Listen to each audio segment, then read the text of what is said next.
اب دیکھیے جہاں تک ابن عربی کا تعلق ہے، ہمارے ہاں یہ دو اپوزٹ پولز ملتے ہیں بزرگوں میں. ایک انتہا پر ابن تیمیہ ہے رحمۃ اللہ علیہ، جن کے بارے میں نے آپ کو بتایا کہ انہوں نے اس طرح سمجھا ہے، اس طرح اترتا ہے اللہ جیسے میں یہ ممبر سے اتر رہا ہوں، یہ زیادتی ہے. لیکن بہرحال ایک فکر ہے، ایک سوچ ہے. قرآن اور حدیث کے بہت بڑے عالم تھے، بہت بڑے عالم، بہت بڑے عالم. دوسری انتہا پر ابن عربی ہیں، جن کا فلسفہ میں نے آپ کو بتایا. تمام صوفیاء ابن عربی کو شیخ اکبر کہتے ہیں، الشیخ الاکبر، اور صرف الشیخ کہیں گے، دی شیخ، تو اس سے مراد ابن عربی ہوگا. اور ابن تیمیہ انہیں کہتے ہیں زندیق، ملحد. یہ دو انتہائیں ہیں. ہمارے ہاں جو عام طور پر اہل حدیث حضرات ہیں وہ ابن تیمیہ کے فالوورز ہیں ان عقائد میں. ان کے ہاں تصور کیا ہے؟ اللہ تعالیٰ ہر جگہ اگر ہے تو صفاتی اعتبار سے، ذاتی اعتبار سے نہیں. وہ تو اپنی جگہ عرش پر ہے، ساتویں آسمان کے اوپر عرش ہے، عرش کے اوپر کرسی ہے، کرسی پر وہ ہے. اب اس میں ایک طرح کی تجسیم بھی آ گئی، محدودیت بھی آ گئی. اس کائنات میں تو اللہ ہے ہی نہیں، تو پھر اللہ محدود ہو گیا نا، وہ تو کسی خاص جگہ پر ہو گیا نا. ایک تصور یہ ہے. اور عام آدمی یہ بھی سمجھے تو ٹھیک ہے، اسے یہ معلوم رہے کہ اللہ ہی رازق ہے، اللہ ہی خالق ہے، اللہ ہی مصیبت سے نجات دلانے والا ہے، اللہ ہی مشکل کشا ہے، اللہ ہی حاجت روا ہے، اللہ ہی، یہ بس اسے معلوم ہو، توحید مکمل ہو گئی. لیکن فلسفہ کچھ اور شے ہے، فلسفہ کچھ اور سوالات پیدا کرتا ہے. جیسے میں نے کہا ہے صفات ذات حق، حق سے جدا یا عین ذات. اب یہ فلسفہ ہے. صفات باری تعالی اگر قدیم ہے صفات تو یہ غصہ، یہ تو قدیم نہیں ہو سکتا. غصہ تو کسی کام پر آیا، خوشی تو کسی کام پر ہوئی، یہ قدیم کیسے ہوگا؟ تو عین یا غیر، لا عین ولا غیر. اور جس کی میں تعبیر کرتا ہوں کہ من وجہ عین ذات ومن وجہ آخر غیر ذات. اب اس سلسلے میں علامہ اقبال نے جو بات کہی ہے، جو پروفیسر یوسف سلیم چشتی مرحوم نے مجھے بتایا تھا کہ انتقال سے صرف 3 ماہ قبل یہ اشعار کہے. وحدت الوجود کے، پینتھیزم کے، دونوں کے شدید مخالف تھے علامہ اقبال شروع میں. اسی لیے وہ حافظ کو بھی بہت بڑا گمراہ کن شاعر سمجھتے تھے، اس لیے کہ وحدت الوجود کے عامیانہ انداز میں جو ہے وہ شاعری میں جب اس کو آ گیا ہے تو عوام کے زبان پر جب چڑھا ہے تو وہ اس کے ڈانڈے پینتھیزم سے مل گئے، عوام کے اندر اس کا تصور یہ ہو گیا. لیکن آخر میں انہیں بھی آنا پڑا ہے. تو اے ناداں دل آگاہ دریاب، اے نادان وہ دل تلاش کر جو آگاہ ہو، ہر چیز سے واقف ہو. لا موجود الا اللہ دریاب، لا موجود الا اللہ. وہ جو میں نے آپ سے عرض کیا تھا نا کہ لا الہ الا اللہ کے 3 لیولز ہیں. لا معبود الا اللہ، لا مطاع الا اللہ، لا حاکم الا اللہ، ان الحکم الا للہ، لا رازق الا اللہ، لا خالق الا اللہ.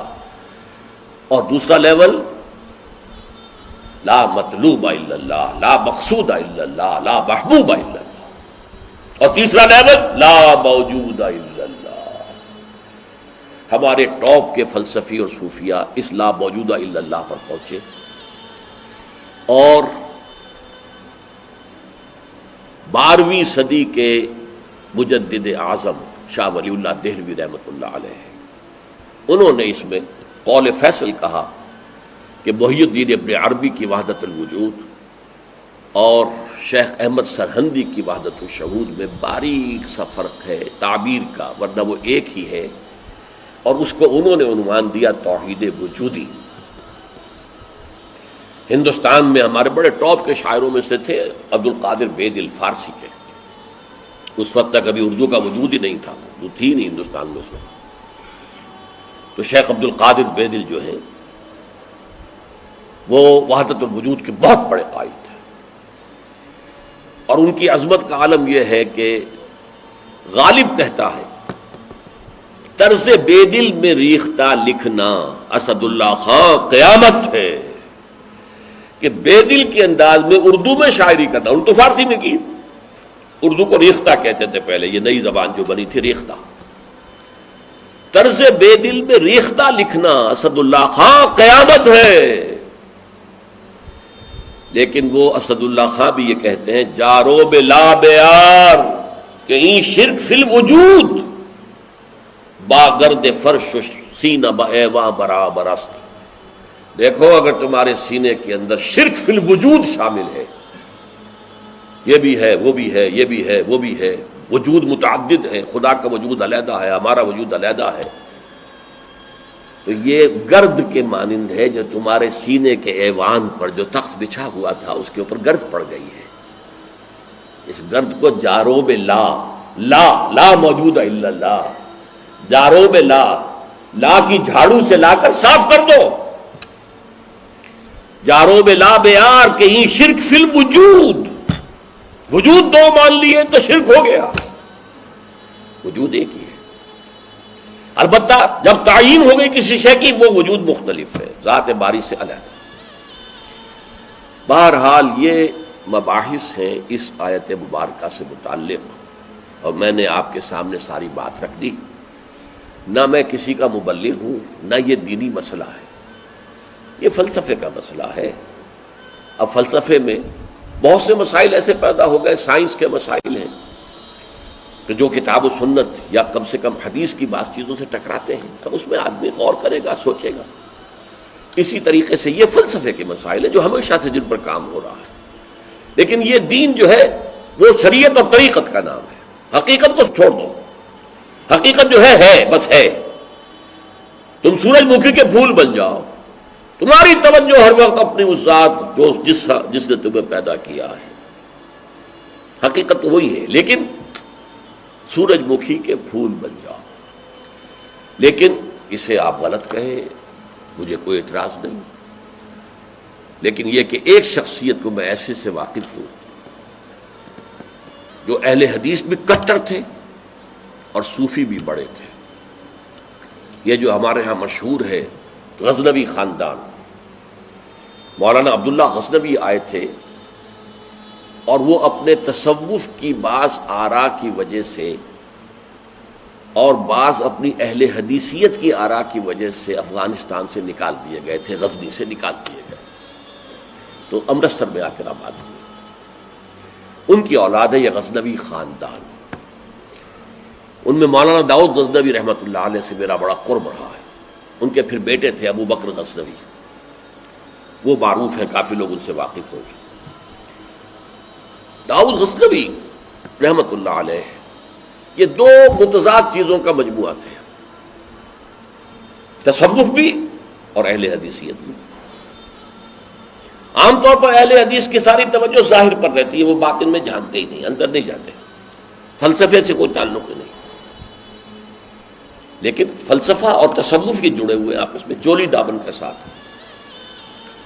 انہوں نے ایک دفعہ منٹگمری میں جو سائیوال کہلاتا ہے آ کر تقریر کی، اہل حدیث مسجد تھی، میں بھی گیا ہوا تھا سننے کے لیے۔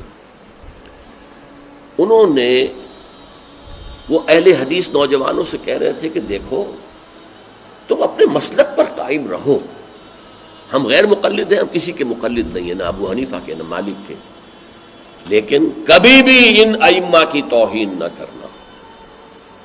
یہ ہمارے عام نوجوان جو کہتے ہیں ابو حنیفہ کو کیا پتا تھا، ابو حنیفہ کے پاس تو علم ہی نہیں تھا، ابو حنیفہ تو جو ہے علم حدیث میں کورے، یہ توہین کے الفاظ کبھی استعمال نہ کریں۔ اچھا، اس واعظ کے ساتھ انہوں نے مثال دی کہ دیکھیے شیخ محی الدین ابن عربی رحمۃ اللہ علیہ کے سب سے بڑے مخالف شیخ احمد سرہندی رحمۃ اللہ علیہ تھے، دونوں کے لیے رحمۃ اللہ علیہ کہا۔ میں حیران ہو گیا، یہ وہابی آدمی، کٹر وہابی اہل حدیث، اور یہ شیخ ابن عربی رحمۃ اللہ علیہ کہہ رہا۔ خیر میرے دل پر بھی اثر ہوا کہ بڑی وسعت ہے ان کے فکر و نظر میں۔ میری اہلیہ کے چچا تھے، ان کے ایک بیٹے، سب سے چھوٹے بیٹے یہاں مجمع میں موجود بھی ہیں، شیخ فضل الرحمان مرحوم۔ ان کے بہت گہرے تعلقات تھے یہ جو خاندان غزنوی خاندان سے. انہوں نے شام کو کھانے پر بلایا، مجھے بھی بلا لیا، میں ان کا داماد ہی تھا نا. تو وہاں میں نے کہا کہ حضرت آپ نے شیخ ابن عربی کے ساتھ رحمت اللہ علیہ کے الفاظ استعمال کیے، جبکہ ابن تیمیہ نے کوئی شرعی گالی چھوڑی نہیں ان کے لیے. زندیق، ملحد، اور آپ اہل حدیث ہیں، یہ کیسے ہوا؟ میں ان کی عظمت کا قائل ہو گیا، ان کی آنکھوں میں آنسو آ گیا.